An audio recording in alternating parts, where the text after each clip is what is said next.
ditanya keahliannya apa, saya bisa melakukan dengan baik di bidang apa. Bakat adalah kemampuan yang dibawa sejak lahir. Jadi kita masing-masing itu punya bakat. Anak masing-masing punya bakat yang berbeda-beda. Betul, tapi apa? Dan itu terkait struktur otak. Jadi otak anak tuh nggak bisa disamain satu sama yang lain. Ngapain sih? Kamu kenapa sih dari tadi nggak apal-apal? Itu loh, adikmu sekali baca apal. Ya, dia memang jagonya ngapal. Yang lain ini nggak jago ngapal tapi kreatif. Kalau ngapal dia copy paste aja, Bu. Copy.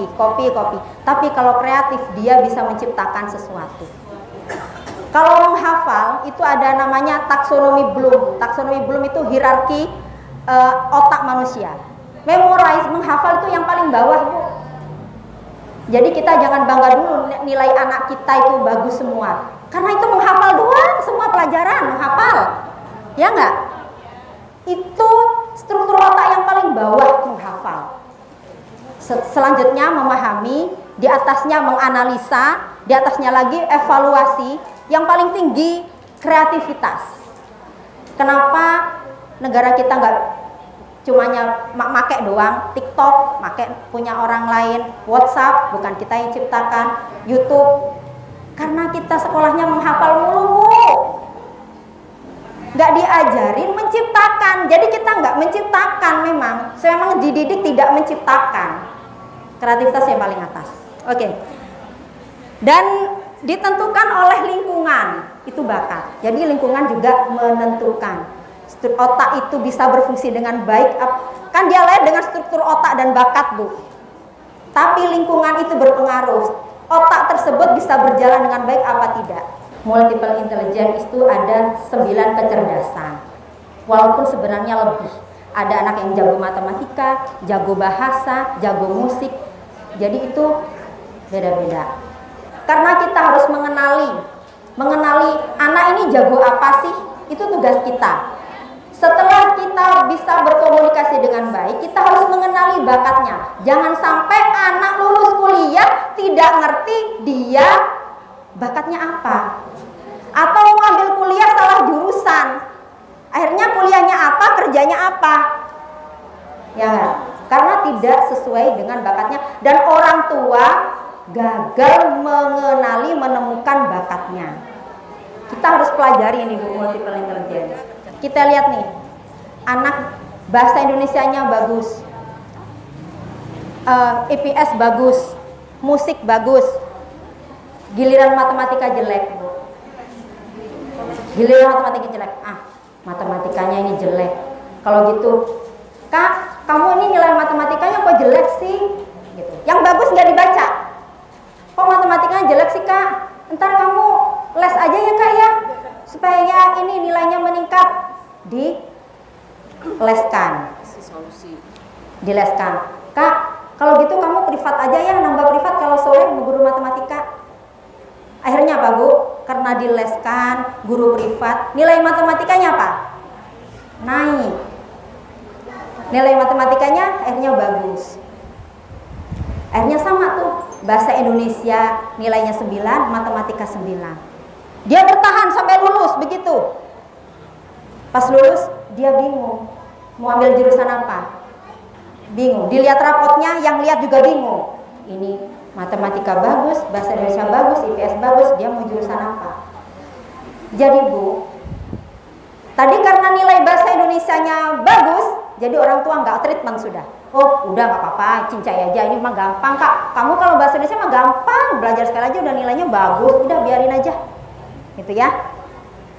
Akhirnya apa, Bu? Padahal dia suka bikin puisi, suka ngarang cerita. Ya. Dileskan apa? Matematika. Akhirnya bakatnya itu mendembur. Yang agak bagusan matematikanya. Dianya jadi bingung kayak kita nih. Pas sudah lulus, karena bakatnya tidak diasah, terabaikan, yang dia tidak bisa didorong, jadinya bingung. Sampai lulus dia bingung kayak kita. aku ini sebenarnya bakatnya apa. Diabaikan, bakat asli kita itu terpendam Bu, tenggelam, ditindihin hal-hal yang sebenarnya bukan bakat. Terus yang benar seperti apa Bu? Dulu saya dapat pelatihan dari sekolah internasional. Jadi nilai yang jelek itu justru diabaikan. Yang penting dia lolos apa? Lolos nilai minimum, ya. Kan ada nilainya itu ya, nilai minimum. Yang penting dia lolos KKM-nya. Yang perlu didorong apa? Bakatnya Bu. Yang perlu didorong, diberi perhatian justru nilainya yang bagus. Jadi pertama kenali dan temukan. Cara mengenali dan menemukan Ibu harus belajar baca tuh di Google ada multiple intelligence. Di situ Ibu bisa baca. Kalau anakku suka ini, bakatnya ini. Anakku suka ini, mungkin bakatnya ini. Kenali dan temukan. Akui dan fokus di bidangnya. Kalau dia memang suka nulis puisi, bukan karena jatuh cinta saja gitu ya. Suka baca buku cerita, suka nulis-nulis, ya udah diasah itu bahasa Indonesianya. Atau kalau dia suka matematika, suka ngitung-ngitung, ngitungnya cepet, udah didorong matematikanya. Yang lainnya abaikan dan buat dia bangga dengan apa yang dia bisa. Gitu loh. Kalau kata Ibu tadi ekskul, anak saya juga sukanya futsal. Kalau namanya ikut futsal sama Bu Bram tuh seminggu 3 kali gak ada capeknya. Ya, kadang dia gini, Mi, temanku itu ini jago banget gambar. Gitu. Kalau gambarku jelek, tulisanku juga jelek, kata Bu Guru tulisanku susah dibaca. Saya bilang, tapi Mas kan jago futsal. Gitu. Itu biarin aja. Ya nggak apa-apa, yang penting bisa dibaca lah dikit. Tapi kan kamu jago futsal. Gitu. Kamu jago ini, jago ini. Kalau dia mulai nggak percaya diri, tanpa kita tanpa kita omelin Bu nilai jeleknya, dia sudah tidak percaya diri sebenarnya. Ditambahin, diomelin, semakin harga dirinya, semakin percaya dirinya semakin turun. Jadi Ibu nanti kalau buka rapot, merem aja kalau ada nilai jelek, udah diem, tahan, jangan komentar. Ya, komentari nilai yang bagus. Dan treatment, kalau ada lomba, ikutin lomba nilai yang bagus. Kakak, pertanyaan begini, kakak yang paling suka di sekolah pelajaran apa? Nah itu salah satu pertanyaan yang paling suka ini. Bukan suka sesaat ya Ibu ya. Terus asah dan lesatkan. Ini untuk mencari bakat ya Bu ya. Mana yang anak sukai? Suka main di rumah, apa suka main di luar? Kalau yang suka main di luar itu berarti ekstrovert, orangnya interpersonal. Itu Bu, interpersonal. Oh, kalau kerja dia suka kerja lapangan. Jangan anak suka main di luar suruh ngambil jurusan akuntansi, kagak nyambung Bu. Ya, orang akuntansi kerjanya depan komputer. Gitu. Kak, kamu ngambil jurusan akuntansi aja deh. Soalnya jurusan akuntansi itu gampang cari kerjanya. Ya walaupun gampang, tapi kalau anaknya nggak suka, dianya sukanya kelayapan, suka main-main kemana-mana. Ambilkan dia jurusan marketing, bermain sendiri atau bersama teman-temannya. Teman. Tapi ada Bu, anak yang suka main HP itu suka sendiri. Suka main game tuh suka main sendiri. Tapi ada anak yang kalau main HP, main game suka bareng-bareng.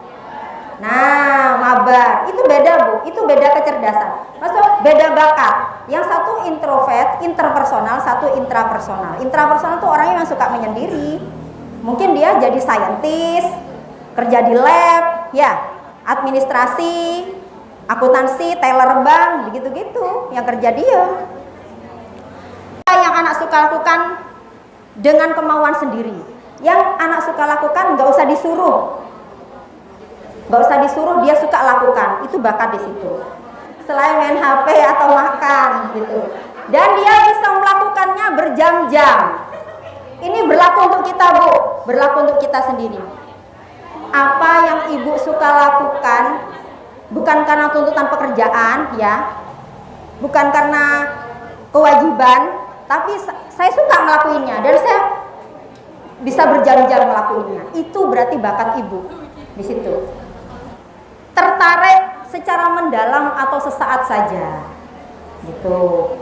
Dia itu dari tahun ke tahun sukanya itu, konsisten. Dari dia kecil sukanya itu bakatnya. Karena anak lahir nggak ada tulisannya di sini, Bu. Aku bakat ini nggak ada. Kita harus menemukannya, gitu. Kita harus menemukannya. Bantu anak kita, itu penting. Bantu anak kita menemukan bakatnya. Setelah itu ngambil jurusan yang kuliah yang tepat.